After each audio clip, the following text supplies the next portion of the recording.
Ok, hoy vamos a trabajar sobre Yom Kippurim, ¿sí? O Yom Kippur, como se conoce más tradicionalmente, aunque en el texto aparece a veces como Yom Kippurim, y por eso nuestros sabios juegan con esta palabra.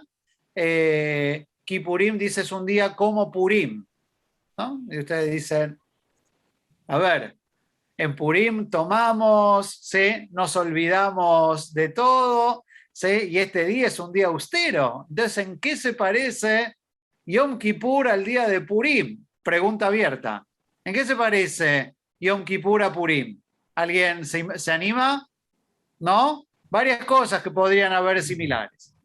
El juicio, la suerte, ¿o no? La suerte A del ver, juicio final. las Purim tiene que ver con la suerte porque estábamos en Persia, Amán había hecho suertes para ver y dijo que el día de Eso. Purim, el día C14, nos iban a matar, ¿ok? Y finalmente Dios cambió las cosas y esto no sucedió.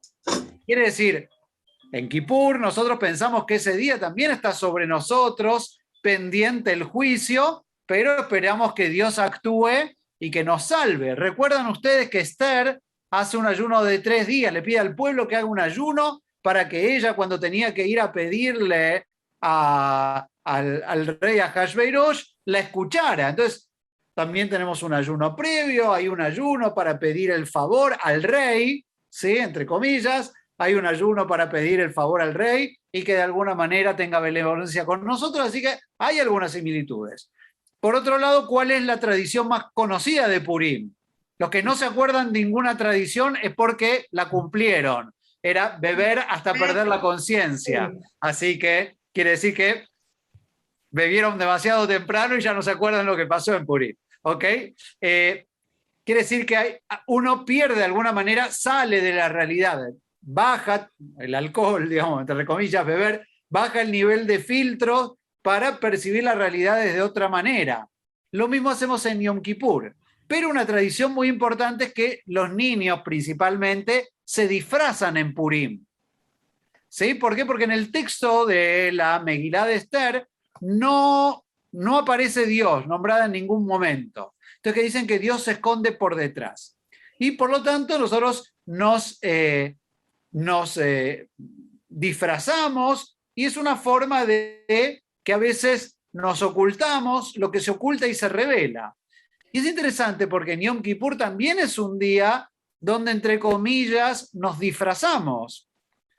No digo, seguramente muchos que se acuerdan que cuando eran chicos las señoras se ponían unos tapados de piel con una gran naftalina que no se aguantaba, eso no era disfraz, pero esto es como una memoria, aquellos que tenemos un poquito, somos de un poquito más edad, pensábamos que la naftalina era una especie de incienso con olor ritual, pero no, era que la gente sacaba a pasear el gato, ¿sí? Se ponían los tapados de piel que no habían usado nunca, pero porque le daban importancia al día de Yom Kippur, ¿no?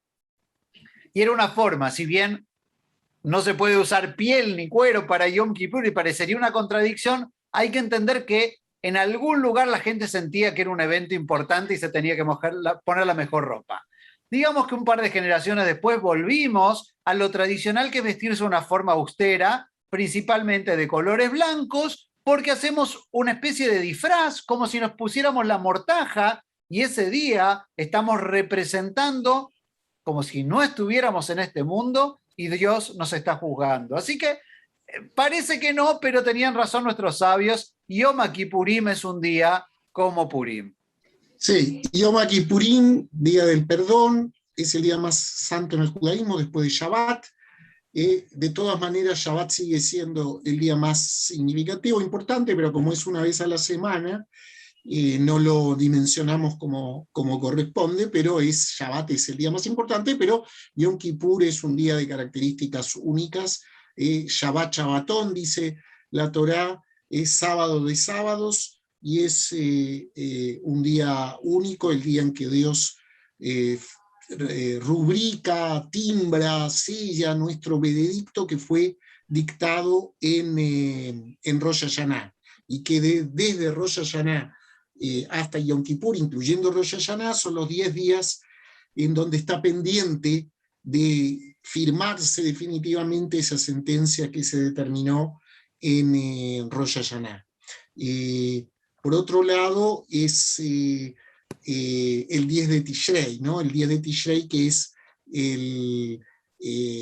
de acuerdo a lo que nosotros dijimos, es el día en que, de acuerdo a la tradición, habría descendido Moshe con las segundas tablas, luego de romper las primeras tablas. En el último periodo de los periodos que estuvo 40 días y 40 noches, subió el 1 de Elul y estuvo hasta el 10 de Tishrei, y ahí baja con las segundas tablas y recibe el pueblo el perdón divino por el pecado del becerro de oro. Es el único ayuno mencionado en la Torá, ¿sí? Porque los demás ayunos aparecen en textos de los profetas, lo que sería los ayunos que nosotros conocemos, como Tisha B'Av o ayuno del 10 de Asara B'Tevet. Todos esos ayunos no son del Humash, digamos, de la Torá. Ahora, es interesante que tampoco la Torá habla de un ayuno, no usa la palabra que tienen que ayunar ese día, sino usa la expresión, después lo vamos a ver, Te'anu et nafshoteihem, que significa afligiréis vuestras almas, vuestros cuerpos en realidad.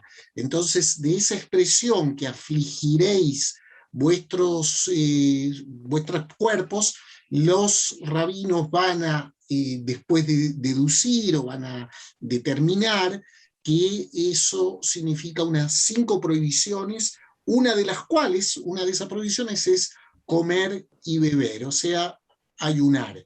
Y eso está determinado por hay un tratado del Talmud, que para cada festividad hay normalmente un tratado del Talmud que trata o ahonda en las leyes específicas de cada una de estas festividades. Es un tratado que se llama Yomá.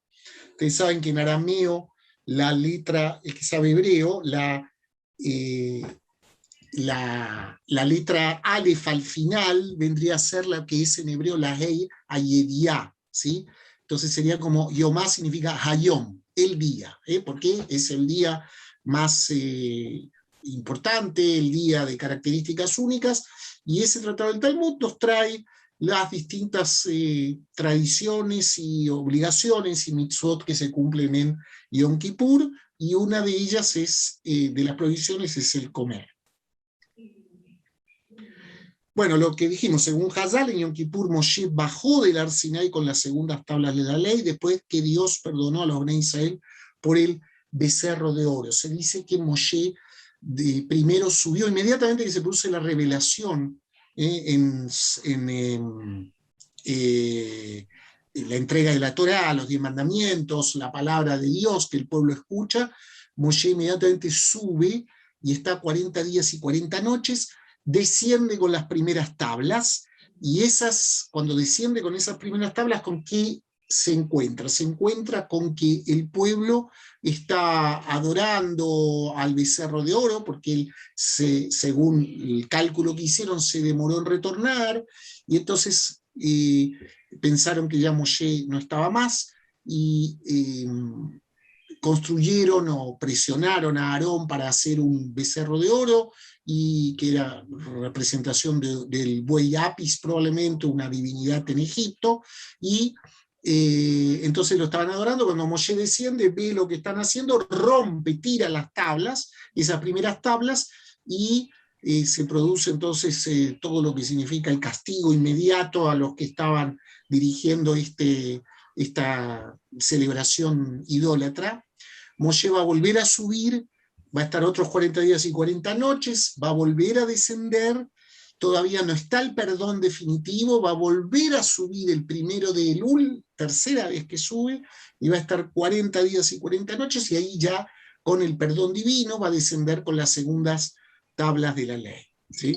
Y entonces ahí ese día, el 10 de Tishrei, es el día que quedó marcado como Yom Kippur. Yom Kippurín en realidad es el principal día para el perdón y purificación, ¿sí? Y finalmente lo que nos va a decir es que es el día donde Dios perdona las faltas de su pueblo Israel. Como les dije, como dijimos en las semanas anteriores, Yom Kippurim en realidad es el deadline. O sea, ¿cuáles son las faltas que perdona Dios? Aquellas faltas que son Bein Adam la Makom, o sea, entre el hombre y Dios. Las faltas que son entre el hombre y su prójimo, el hombre tiene que resolver esas transgresiones con su prójimo, pidiendo perdón, haciendo arrepentimiento, reparando, y una vez que eso está realizado, una vez que eso funcionó, entonces en ese momento empezamos a poder pedir perdón a Dios. ¿Qué quiere decir? Que nuestras actitudes, nuestras acciones para con nuestros semejantes también afectan en el mundo divino, pero el mundo divino no las puede reparar si nosotros no la hemos reparado antes. En ese sentido, nosotros decimos que el día está dedicado a la limpieza y liberación de faltas cometidas para comenzar un año nuevo con la conciencia limpia y la mente tranquila. Como les digo, esta es la finalización. No es el ritual de expiación que había probablemente en la época de la Torá, donde llegaba un animalito, hacía el ritual de expiación y me olvidaba. Acá tiene que haber todo un proceso previo, ¿sí? Yo obviamente no puedo limpiar mi conciencia solo yendo a la sinagoga, ¿sí? Aunque si vienen a la sinagoga algo ayuda, pero no sirve, digamos, no sirve si no hago la pega antes. O sea, primero tengo que hacer el trabajo, tengo que venir, tengo que pedir perdón y llegar a Yamim Noraim como para hacer una especie, y a Yom Kippur como un lavado de conciencia, ¿sí? Y poder volver a tener ese espacio de sosiego junto a Dios. Yom Kippurín no perdona las faltas entre el hombre y su prójimo, a menos que el hombre le haya pedido perdón directamente a la persona con la cual está en falta. O sea, Yom Kippur, a través de la acción que hacemos, en la que reconocemos nuestros errores y nuestras faltas ante Dios, es el día donde Dios tenemos esperanza, fe, de que si realmente estamos en un proceso de reflexión, de arrepentimiento por lo que hicimos, Dios nos va a perdonar. Pero solamente puede perdonarnos las faltas que tienen que ver con nuestra relación con Él, con Dios. Pero aquellas que tienen que ver con faltas que hemos cometido hacia nuestro prójimo, no basta con estar todo el día en Yom Kippur o hacer ayuno y rezar todas las oraciones y comernos, engullirnos el Magzor, sino que debemos pedir perdón directamente a aquellos a quienes hemos ofendido, molestado, actuado mal. Esto es una cosa súper importante. Y no solo es importante, sino que a veces es complicado y difícil, porque es muy corriente que nosotros justifiquemos nuestras acciones hacia los demás, diciendo que son ellos, los otros, los que están en falta con nosotros, y tratando de encontrar subterfugios y tratando de echarle la culpa a los demás, cuando somos nosotros los responsables de nuestras acciones. Y entonces los errores o equivocaciones nosotros primero tenemos que reconocerlos y después actuar en consecuencia pidiendo perdón a aquellos a quienes con los que hemos actuado mal. Originalmente, como dijimos, la ceremonia de Yom Kippur se realizaba en el Beit HaMikdash, en el Templo de Jerusalén, con el objetivo de purificar al pueblo de Israel para permitir la presencia de Dios.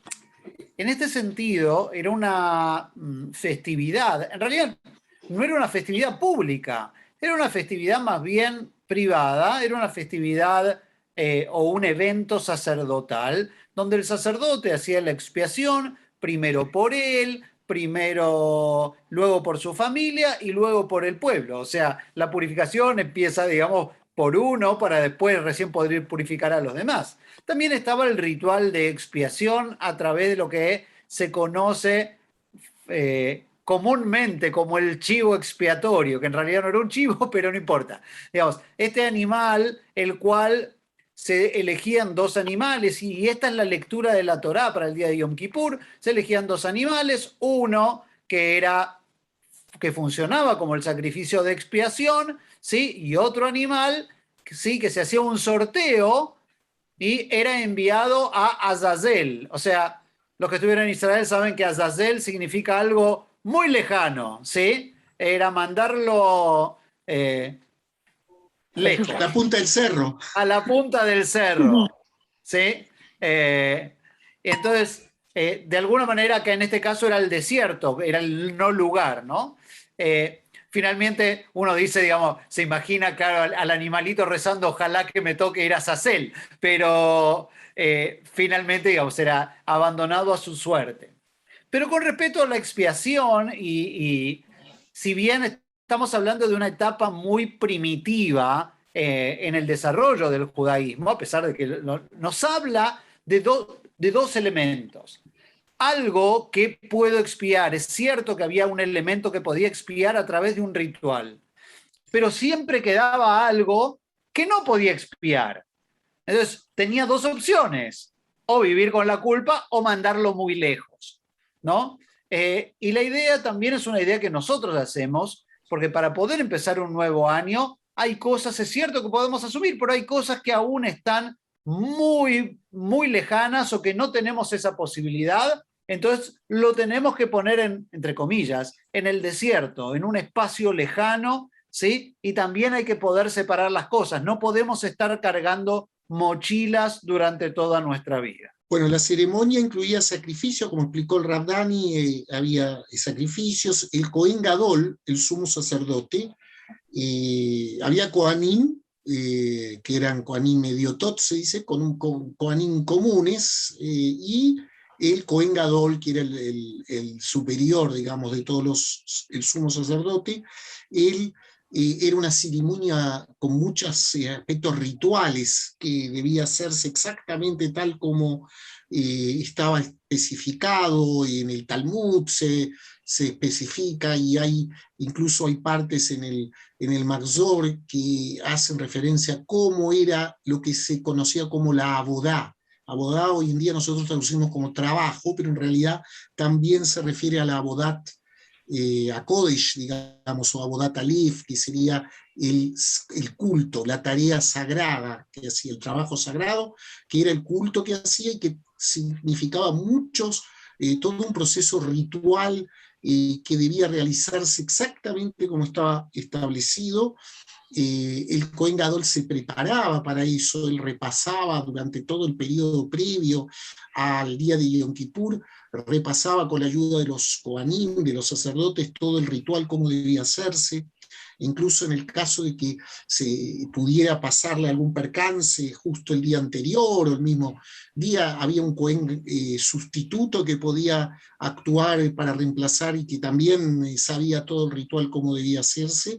En un momento de ese ritual, el Cohen Gadol entraba al lugar más sagrado que había en el templo, el Kodesh HaKodashim, que se suele traducir como Santa Sanctorum, el lugar más sagrado, donde solamente entraba el Cohen Gadol una vez en el año, que era el día de Yom Kippur, para pedir el perdón por los pecados del pueblo, y todo en una ceremonia con incienso y con rituales especiales. El Cohen se cambiaba por lo menos en 5 oportunidades de ropa, y en el intertanto, entre un cambio de ropa y otra, se sumergía en aguas, en la mikve, en aguas para purificarse, porque debía estar purificado para hacer toda la tarea que hacía en el templo.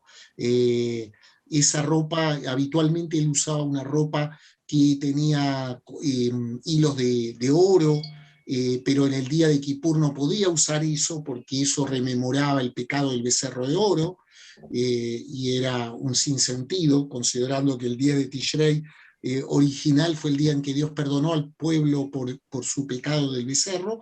Entonces usaba ropa simple, humilde, blanca, y después vamos a ver eso. Nosotros hoy día también usamos esa ropa rememorando lo que hacía el Cohen Gadol en tiempos que existía el templo.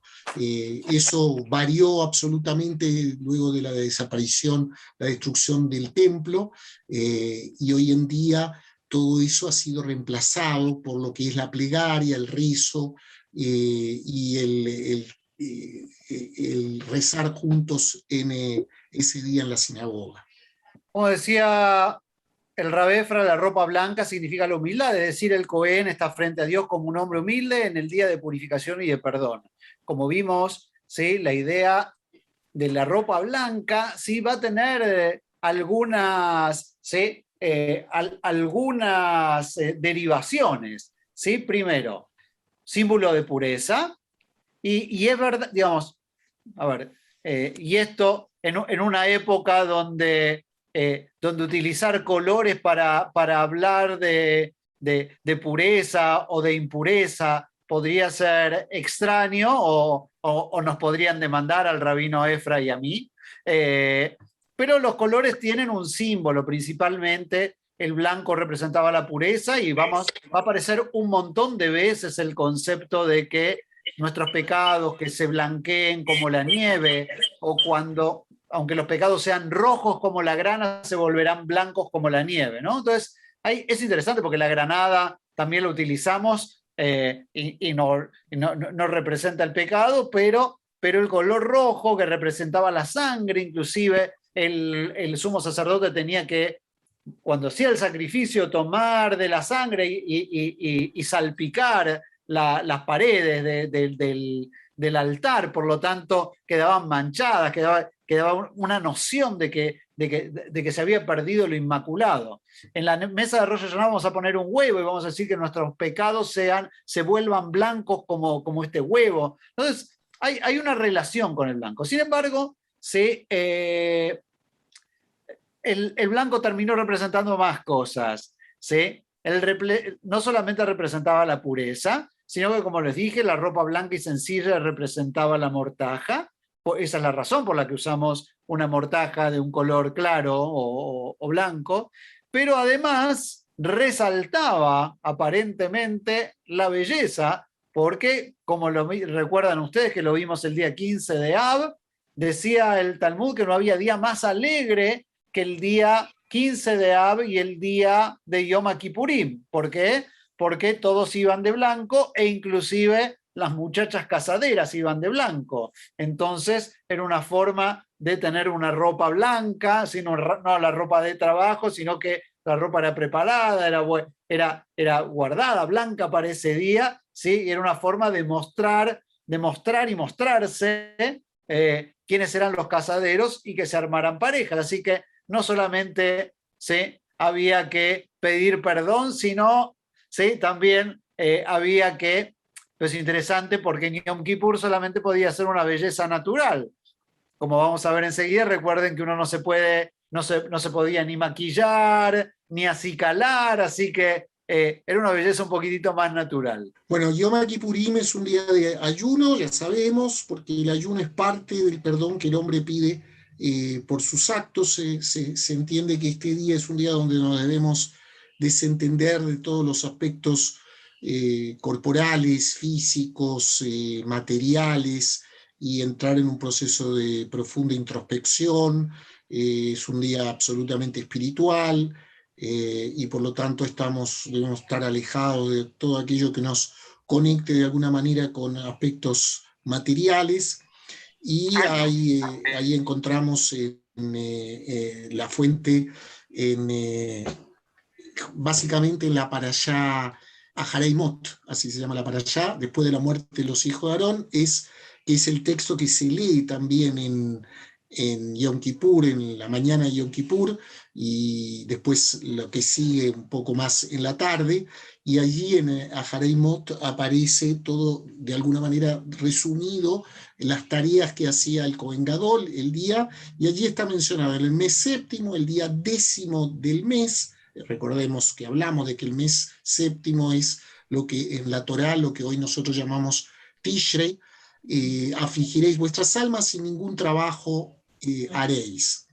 Porque yo les comenté, la expresión afligirás es lo que dio origen a la interpretación de que esto es una serie de prohibiciones que se cumple en el día de Kippur. Porque en este día hará expiación, de ahí viene el nombre de Kippur, caparáis, expiación, lejaper, expiar, por vosotros para purificaros, y de todos vuestros pecados quedaréis puros delante de Dios. La idea es que a través de todo este día nosotros nos liberamos, nos sacamos de encima la marca que nos deja los pecados y quedamos de alguna manera purificados de ellos. ¿Cuáles son entonces las prohibiciones para Yom Kippur?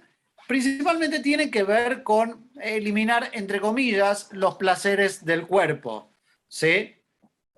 Comer, calzar zapatos de cuero, bañarse, menos para los niños, ¿sí? Pero el resto, perfumarse o ponerse ungüentos, cremas y tener relaciones sexuales. No solamente tiene que ver con elementos de placer, sino que también tiene que ver con los elementos que nos conectan con lo material o lo pulsionar, ¿sí? Tanto comer como las relaciones tienen que ver con las pulsiones del ser humano y hay una contención. Pero por otro lado, la idea es que ese día, y a diferencia, hay otros ayunos en el calendario hebreo, como el día de, como les dije antes, por ejemplo, el día del 9 de Av, que recordamos la destrucción del templo de Jerusalén, y es un día de ayuno y de dolor. Entonces, dicen nuestros sabios que el día del 9 de Av no comemos porque el dolor nos impide comer, pero el día de Yom Kippur no comemos porque no necesitamos comer. O sea, la idea es que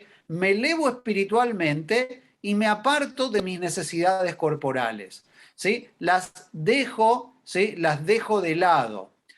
Y por supuesto, el alejarme de todo esto, primero este tipo de prohibiciones da un marco distinto a estas 25 horas, ¿sí? Desde que comienzo las prohibiciones de Kippur hasta que las termino, pero además de dar un marco, también pasan a ser una experiencia colectiva, ¿sí? Y en esto ¿sí? Es real de que hay una experiencia colectiva, por ejemplo, con el ayuno, de intentar llegar todos juntos, ¿no? Uno siente a veces que estamos todos ayunando, no soy el único que está ayunando, que ese día yo no puedo comer, sino la idea es intentamos todos llegar a ese momento, salvo que haya una persona enferma, una mujer embarazada o dando de comer a su hijo, ¿sí? Entonces, obviamente tiene la obligación de comer tanto la persona que está enferma como la mamá que está cuidando a su criatura. Pero el resto es una idea de que uno siente que está, ¿sí? Que se está transformándose. Por otro lado, no cuando uno está más entrenado, pero al principio uno dice, bueno, si no puedo comer, estoy todo el día pensando en la comida. Es verdad, digamos, hay gente que en el momento que se abstiene de algo está todo el día pendiente de eso. Pero no es un día para estar pendiente ni de la comida, por eso la idea están los rezos, para poder sumirse en los rezos, para poder conectarse o para poder elevarse y poder separarse de esas necesidades físicas. El objetivo de las prohibiciones es liberar al hombre de las limitaciones del cuerpo, lo que hablamos antes, el hecho de liberarnos de comida y bebida y de todo otro tipo de placeres corporales, nos permite no estar ligado a eso, y así como los ángeles que no tienen necesidades corporales, así el hombre puede dedicarse al trabajo espiritual. El hecho de estar gran parte del día en la sinagoga, rezando, nos permite de alguna manera elevarnos espiritualmente. Hay que tener en cuenta, como dijo el Rav Dani, que es un ayuno de 25 horas aproximadamente. Los únicos dos ayunos de ese tiempo de 25 horas son Yom Kippur y el 9 de Av. Hay más ayunos en el calendario judío, pero esos ayunos son de mediodía, son ayunos que comienzan al amanecer, no empiezan el día anterior, en la noche del día anterior, sino al amanecer del día y terminan en la noche, duran unas 12, 13 horas, depende de la época del año. Pero Kippur es un día de 25 horas, pero es distinto al 9 de Af. El 9 de Af es un día que tiene características de duelo, de dolor por la destrucción de los templos y otros episodios tristes que le han sucedido al pueblo judío. Yom Kippurim es un día, no es un día de duelo, es un día de elevación espiritual, de introspección, es como si estamos ante un juicio, pero tenemos la fe, la esperanza, la tranquilidad de que hemos hecho teshuvá, nos hemos retornado, nos hemos arrepentido, hemos pedido perdón, hemos rezado tefilá y nos comprometemos a tzedaká, esos tres conceptos, teshuvá, tefilá y tzedaká, que pueden dar vuelta a cualquier veredicto. Por eso, de alguna manera, es una fiesta, porque cuando termina Kippur, celebramos, estamos felices porque decimos que finalmente hemos recibido el perdón y podemos iniciar un nuevo ciclo anual tranquilos. E ir a comer. Sí. En la víspera, sí, se suele comer la Arujá Mafseket o Seudá Mafseket, ¿sí? La comida anterior al ayuno. Esto obviamente que es importantísimo. O sea, imagínense ustedes que si no hago la Seudá Mafseket es mucho más difícil. Hay algo interesante que, a diferencia de Shabbat, la Seudá Mafseket tiene como... es una comida invertida. Recuerden ustedes que llega el viernes, ¿sí? Volvemos a la sinagoga, ya están las velas prendidas, bendecimos a nuestros hijos, ¿sí? Luego, ¿sí? a nuestra familia, bendecimos el vino, luego el pan. Acá hacemos todo al revés. Primero bendecimos la comida, etcétera. Encendemos las velas cuando terminamos, porque está por empezar, nos vamos para el Hag, y bendecimos a nuestros hijos antes de ir a la sinagoga, ¿no? Entonces, está como dado vuelta. ¿Sí? La Seudá Mafseket tiene algunas comidas tradicionales, por ejemplo, los ashkenazim suelen comer kreplach, ¿sí? En mi casa, por ejemplo, es tradicional la sopa de kreplach. Mis hijos dicen, ¿por qué tenemos que comer siempre lo mismo? Uno trata de explicarles de que esa es la tradición y que además que la sopa, que tomen la sopa, qué sé yo, uno inventa cosas, pero la verdad que sí, es la tradición. Ahora, ¿por qué comemos kreplach? Porque tiene las letras de la palabra Kippur. ¿Sí? Los sefaradim, los orientales, algunos comían quipes, hay diferentes comidas y cada familia tiene su tradición de qué es lo que se come para comenzar o antes de comenzar el ayuno, y van a encontrar todos los consejos. Algunos les va a decir, tomen mucho líquido, otros le dicen, no, coman un poco salado para retener el líquido. Miren, todo lo que le digan igual les va a dar hambre, pero y sed, aparte uno tiene sed, a los 10 minutos que empezó el ayuno uno ya tiene sed, pero es mental, no es físico. El ayuno de Yom Kippurim rige también para Shabbat y posterga la mitzvot de Onek Shabbat. Sí, es cierto, y acá se diferencia Yom Kippur de, por ejemplo, de todos los otros ayunos, incluso del 9 de Av, porque cuando un ayuno cae en un Shabbat, y también el Tisha B'Av, 9 de Av, se corre, ese ayuno se posterga, se pasa al día siguiente, al domingo, pero el ayuno de Yom Kippur es el único que si cae Shabbat, también se cumple en Shabbat, y posterga todo lo que tiene que ver con las mitzvot de la alegría, de la celebración del placer de Shabbat, que incluye comidas y todo lo relacionado, pero en el caso de que Yom Kippur caiga ese día, se posterga todo eso, se elimina y se cumple con el ayuno y con todas las prohibiciones que hay en esas famosas 5 prohibiciones que hay en Yom Kippur. Ahora, por otro lado, también Yom Kippur es como un Shabbat más esas 5 prohibiciones. ¿Por qué? Porque todas las cosas que están prohibidas hacer en Shabbat, relacionadas con actividades laborales o de creación de tareas o energía, están prohibidas también en Yom Kippur. Y aparte, esas 5 prohibiciones que fueron mencionadas anteriormente. Ok, Ahí está. como decía el Rabbi Efra, ¿no? Las prohibiciones de trabajar en Yom Kippur son parecidas a las de Shabbat, solamente que se agregan los límites de las 5 prohibiciones específicas eh, y eso obviamente nos da. Ahora, en Yom Kippur se acostumbra a rezar en el Beit Knesset, en la sinagoga, todo el día, ¿sí? Vamos a empezar a ver cuáles son los rezos. ¿Por qué digo todo el día? Porque finalmente es el único día en el año que tenemos 5 rezos. Un Shabbat tenemos 3 rezos, perdón, un día de semana normal tenemos 3 rezos. Shabbat y festividades tenemos 4 rezos y Yom Kippur tenemos 5 rezos. ¿Sí? Esos 5 rezos acompañan diferentes momentos. ¿Sí? El rezo vespertino, ¿sí? El rezo de la noche o el rezo de Arbit, viene antecedido con una de las tefilot, uno de los rezos que son tal vez el más conocido o el más significativo por su nombre, que es el Kol Nidrei. El Kol Nidrei, que es el rezo que abre Yom Kippur y que anula estos juramentos hechos durante el año. Nedarim son juramentos, compromisos, ¿no? Algo así como el lunes empiezo dieta, todas esas cosas que uno dice, ¿sí? Y después no cumple. La realidad es que todo lo que el ser humano saca de su boca, todo lo que el ser humano nombra, todo lo que el ser humano dice, es responsable, establece un neder, establece una obligación, porque lo que me callé no lo sabe nadie, pero lo que dije, las palabras crean realidades. Y por lo tanto yo tengo que anular todos esos nedarim. ¿Por qué? Porque esas palabras que salieron de mi boca también son un compromiso con el Kadosh Baruj Hu.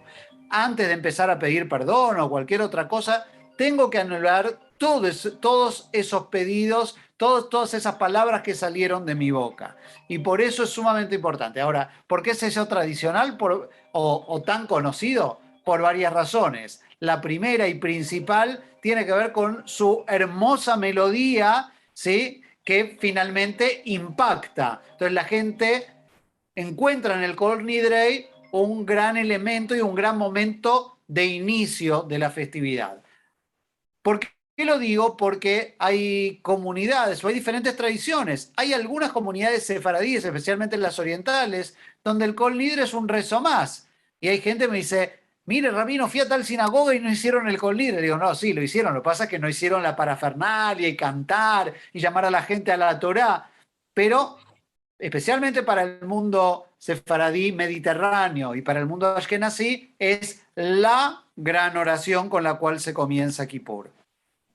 Es cierto, el Kol Nidrei se canta, ustedes saben, la tradición es cantarlo 3 veces, tiene una melodía que es universal, conocida, se canta 3 veces, cada vez en un tono superior, más fuerte, con más potencia, de tal manera que para que lleguen nuestras oraciones hasta Kadosh Baruj Hu, hasta el Santo Bendito sea en el cielo, y se comienza, la tradición es comenzar cuando todavía no ha anochecido, o sea, casi en el crepúsculo, antes del comienzo del día, porque se dice que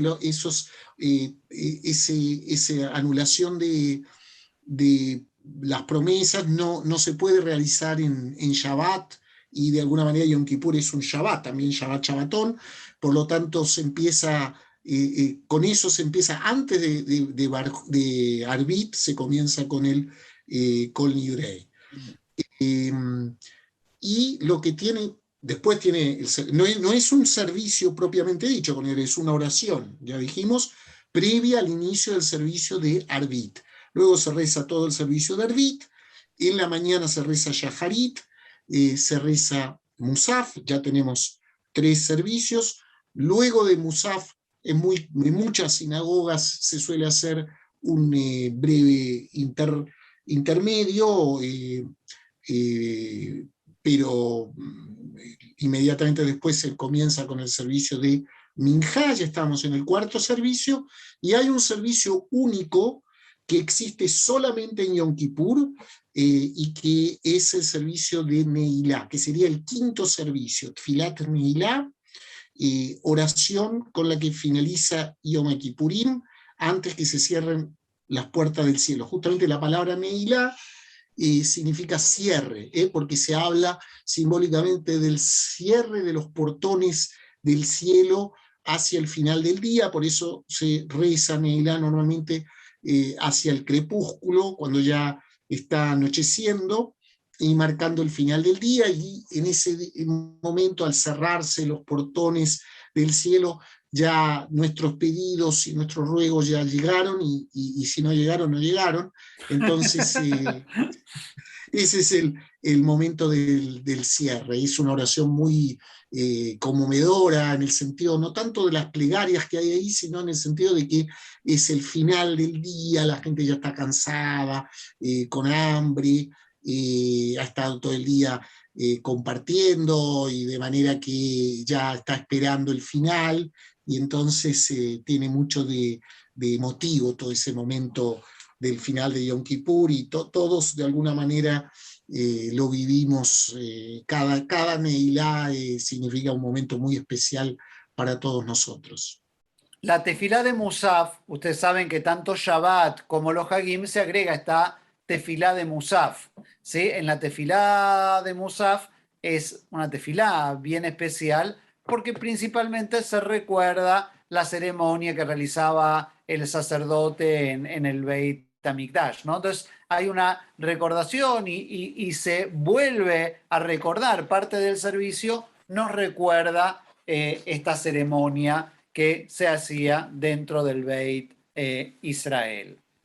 Una gran diferencia que hay también, dentro de todas las diferencias con la liturgia en general, es que cuando se dice el Shema Israel, que es una oración que decimos comúnmente en voz alta, pero decimos después del Shema Israel en voz baja, Baruch Shem Kevod Malchuto Leolam Baed, bendito sea su glorioso reino por siempre.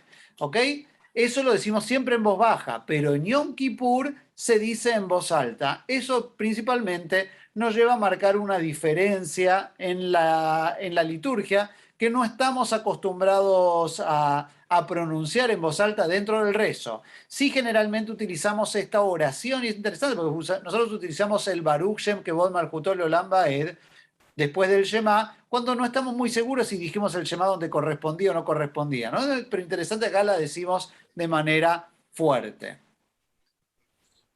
Bueno, la confesión, en hebreo se dice vidui, es una costumbre central del servicio de Yom Kippur. Esto no aparece en Rosh Hashanah. Hay muchas plegarias muy parecidas que se recitan en los Yamim Noreim, en Rosh Hashanah y en Yom Kippur, pero con Nidrei, Neilá y el Vidui son oraciones que son específicas de Yom Kippur. Hay en Vidui Agadol, que digamos es una confesión grande, que es cuando decimos al Heche Hatanu Lefaneja, por el pecado que pecamos delante tuyo, y lo recitamos y lo cantamos, en donde hay un larguísimo listado de diferentes pecados que nosotros cometimos, y lo hacemos golpeándonos sobre el lado del corazón con nuestro puño.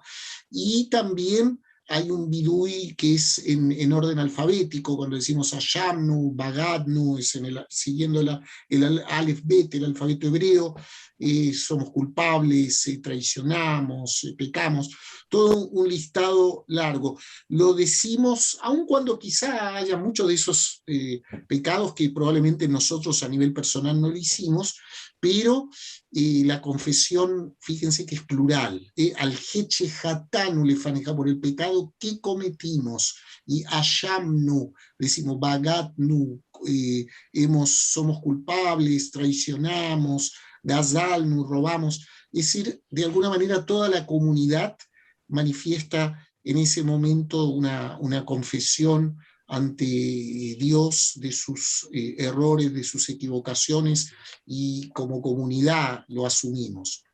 Pero también tiene que haber todo este proceso, no basta con decirlo de la boca para afuera, no alcanza con eso, tiene que haber un proceso interior personal de cada uno de nosotros, que es el proceso de Teshuvá, que incluye algo que ya hemos hablado y lo mencionamos cuando estudiamos el tema de Yamim Noraim y Rosh Hashanah, que es primero reconocer el error, y arrepentirnos por el error y prometer no repetir el error. Esto puede tener más etapas o menos, pero básicamente estos tres etapas son los aspectos fundamentales y centrales para que ese proceso de confesión y reconocimiento de los errores tenga validez. O sea, tenemos que, todos estos actos nos deben llevar, este proceso mental en una primera parte nos debe llevar a la acción, ¿no? Actuar en consonancia con estas etapas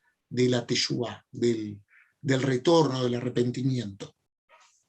Que el Heshbon HaNefesh o el balance personal tiene que ver con el arrepentimiento y con una forma de poder mirarse hacia adentro.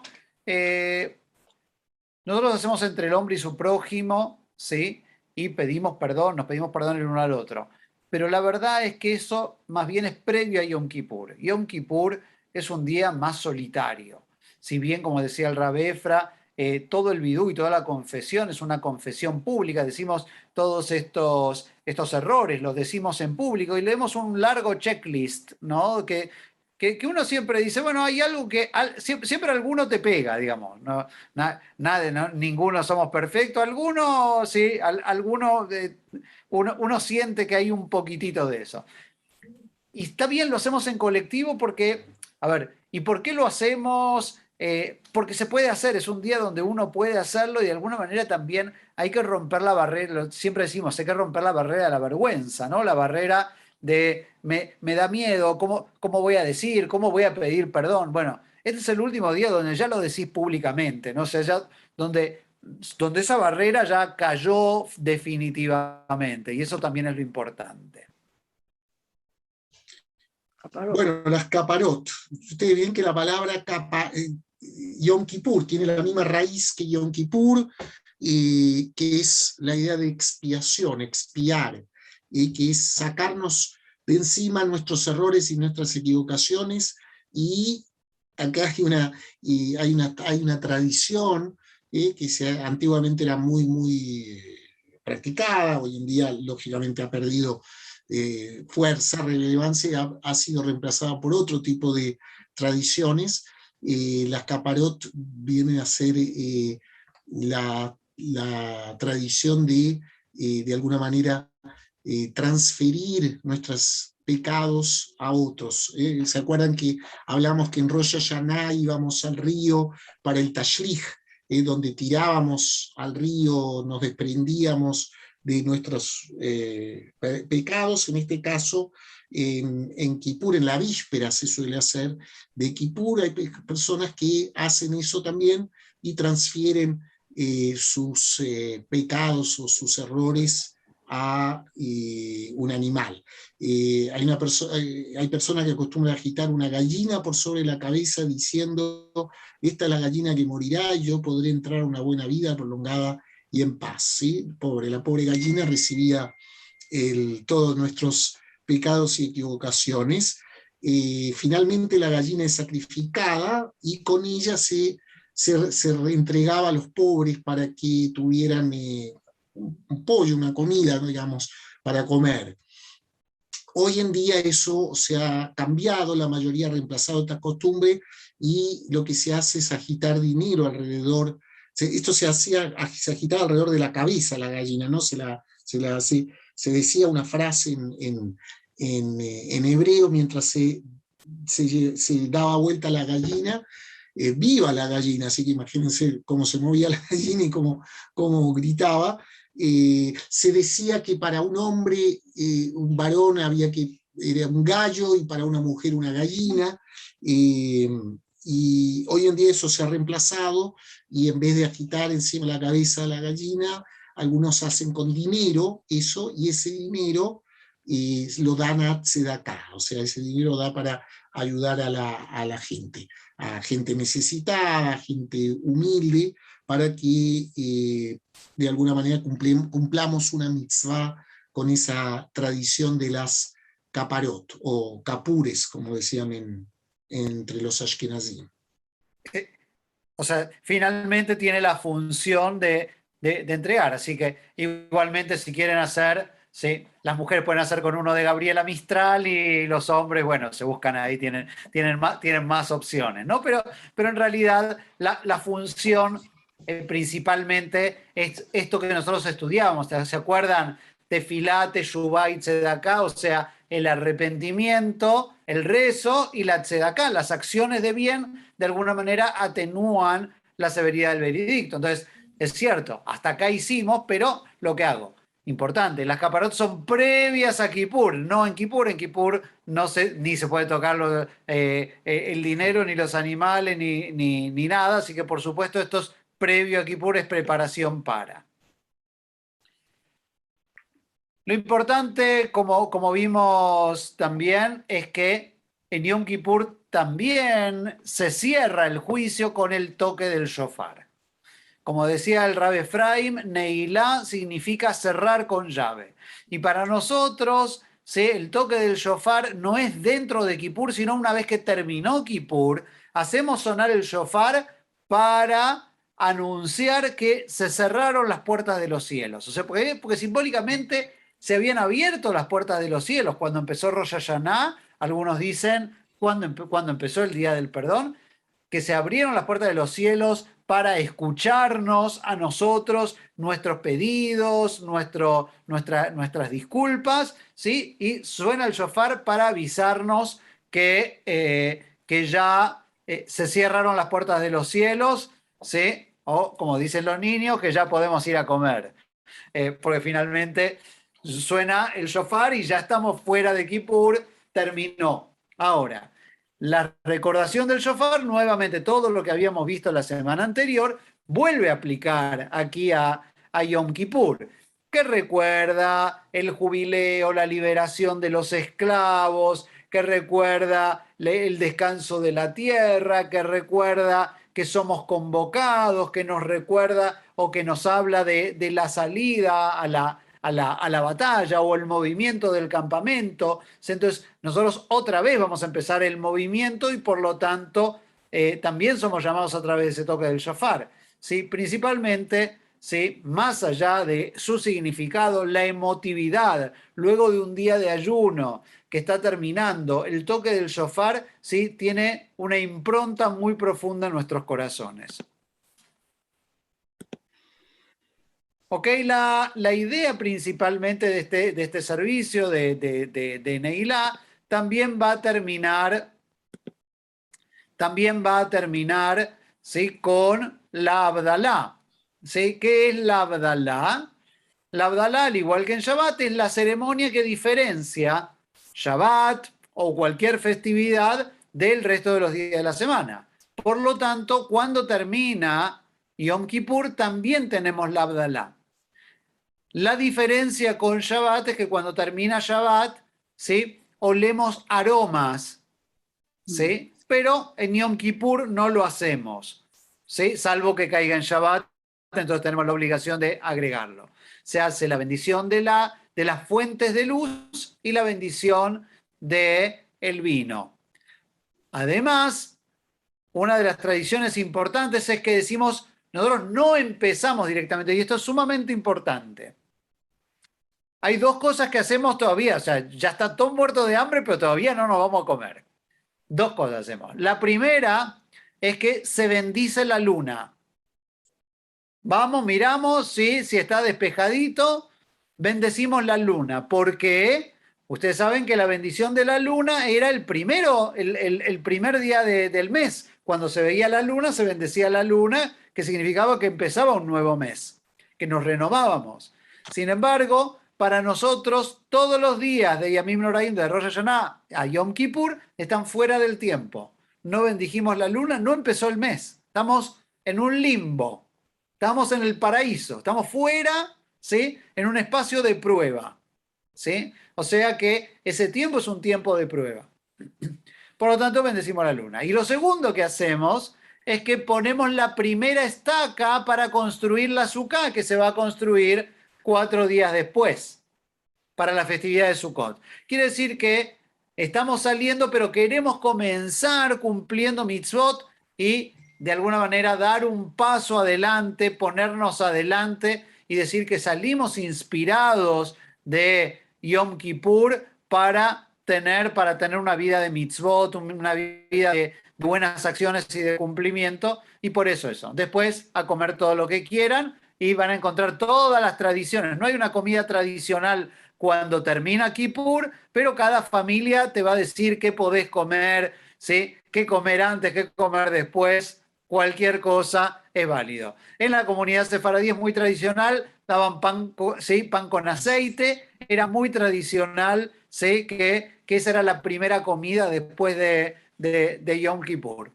Yo no sé porque cuando llegaban hasta donde yo estoy, nunca quedaba un pedacito de pan. Así que con el Rab Efra no tenemos ni idea, pero debe ser muy bueno. Se agotaba inmediatamente. Así que esa es una de las tradiciones muy lindas. Pero hay millones de tradiciones y cada familia tiene su propia tradición de qué come, cómo corta el ayuno. Por las dudas, aprovechar, ¿sí? Generalmente, si usted dice, bueno, aprovecho el ayuno y bajo de peso, no les sirve de nada el día de ayuno, porque entre lo que comieron el día anterior para la segudá y lo que coman cuando termina Kippur, no sirve de eso. Pero van a estar llenos espiritualmente y esa es la experiencia. Preguntas que tengan. Yo tengo una. Dale, Sarita. Tenemos los pecados que uno tiene entre el individuo y Dios y el individuo con otro individuo, ¿cierto? Así es. Entonces, si que yo tengo que pedirle perdón a alguien y esa persona no me perdona, ¿entraría ahí el concepto de Azazel para que yo pueda dejar congelada o soltar esa situación? No. Tú tienes que pedir 3 veces perdón. Si a la tercera, sincero, ¿no? Un perdón sincero. ¿Sí? Si le debes una fortuna a alguien, decís, yo te pido perdón, Claro. lo tenés que reparar. ¿Ok? No solamente no alcanzas. El perdón es sincero que tiene que ver con la reparación. Si pedís perdón sincero 3 veces y la otra persona no te perdona, problema de la otra persona. Ok. Así funciona. Entonces, incluso está establecido en la halajá que si la persona a la que uno trató mal murió, uno debería ir a la tumba con testigos y pedirle perdón en la tumba. perfecto. Y entonces posible, el concepto, es factible. muchas gracias. Y el concepto entonces de Azazel ya no está reemplazado por nada en la actualidad. No, podría tener que ver con aquellas cosas que no pudiste resolver. O sea, nosotros tenemos que ser conscientes, Sarita, que no todo lo podemos resolver, no todo lo sabemos y no todo lo podemos. Hay cosas que inclusive a lo mejor no estamos preparados para resolverlo, ¿no? Entonces, uno no puede pensar que uno lo va a resolver todo en la vida o en este año, ¿sí? Hay que dejar tarea también. Hay tareas que van a quedar pendientes. Todo es un proceso. Por eso el concepto de Teshuvá, nosotros lo aplicamos cada día a la noche, cuando antes hablaba el Rab Efra sobre esta oración que se llama Vidui. Pero cada noche cuando yo me voy a dormir hay una oración que se llama Vidui Katán, la pequeña confesión. Si yo tengo el ejercicio de todos los días sacar esto malo, va a llegar Kippur y voy a estar mucho más liviano. Ahora, si yo acumulé y ahora quiero sacarme todo de encima, claramente va a ser bastante complejo. Entonces, Entendido. tampoco me puedo poner una tarea titánica porque si no saldría también, desencantado. Entonces, la idea es sentirse que hemos podido mejorar un poco. Esa es la idea, saber que intentamos y que algo pudimos mejorar. Muchas gracias. ¿Le puedo hacer una pregunta, Rab? Dale, Geraldine. Yo sabía, en el caso de Sarita, que si ella, por ejemplo, le va a pedir perdón las 3 veces a una persona, tiene que llevar testigo, quería decirle. Porque ¿Te ofrece creo que testigo o no? no tiene que ver, que tener testigos de que ella fue a pedirle perdón y que el otro no le contestó nada. Pero Eso ojo ya que los testigos no no hace tienen falta. que ser. Lo Sí, pero inventé sí, yo. los testigos son los testigos que son amigos de la otra persona, además. No. Ah, No hace falta, no se la Pero, Rab, compliquen eso tanto. no es verdad eso. O sea, son un caso, nunca No, se... los testigos son solamente cuando la persona ya no está o no está en sus capacidades y necesita a alguien que vele por él. Ah, bueno. Era para que no te saliera mal a leer. No sé. A ver, esto En no todo es tan... caso, fue hipotético, pero era una pregunta que tenía. Ah, yo sé. Mira, a mí me quedo siempre dando vuelta eso a los testigos, porque ¿dónde a conseguir uno? 3 testigos creo que era el cuento, no me acuerdo. Y yo siempre me quedé pensando, ¿quién va a ir a acompañarte para que tú le pidas perdón? O sea, lo encontraba raro. No, pero siempre hay gente morbosa que de todo hay, de todo hay. que disfruta. No, miren, lo tiene de lindo esta época es que todos estamos esperando, tanto pedir perdón como nos piden. Entonces, de alguna manera, cosas que uno no se anima en otra época del año, ahora sí se anima a dar el paso. Y les aseguro, es muy sanador, es muy sanador. A ver, la verdad que uno querría dar el consejo siempre desde lo hipotético, pero la verdad es que cuando uno la friega, y la fregamos bastante seguido, no hay nada mejor que poder intentar pedir perdón. Y si te pide el perdón, a veces te das cuenta, a veces te viene a pedir perdón por cosas de decir, la verdad, Claro. no tengo nada que... O sea, y uno se da cuenta, a veces uno se hace un mundo por algo que para otro a lo mejor ni siquiera significa nada, ¿no? Y eso nos aleja de nuestros semejantes. Por eso Teshuvá significa una recomposición en general, no solamente porque le hice daño, a veces me alejé simplemente por vergüenza o porque mi cabeza trabajó más de lo que tenía que trabajar. ¿Ok? Bien, Javerín. Próximo lunes, Bueno, Rosh Hashanah. Si Dios quiere, nos vemos en la sinagoga. Así que tenemos un aforo más grande, tenemos 300 lugares, así que estamos sobraditos de cariño. Así que nos saludamos para Rosh Hashanah con un Shana Tová Umetuka. Y como estamos en la comunidad sefaradí, añada buena y saludosa. Ya, buena, Rabino. Gracias. Que tengamos. Añada buena. Nada buena para Nada todos. buena. Gracias. Buena y saludos. Gracias, Rab. Ahora. Gracias. Chao a todos. Chao. Mañana buena para todos. Chao. Buena para todos.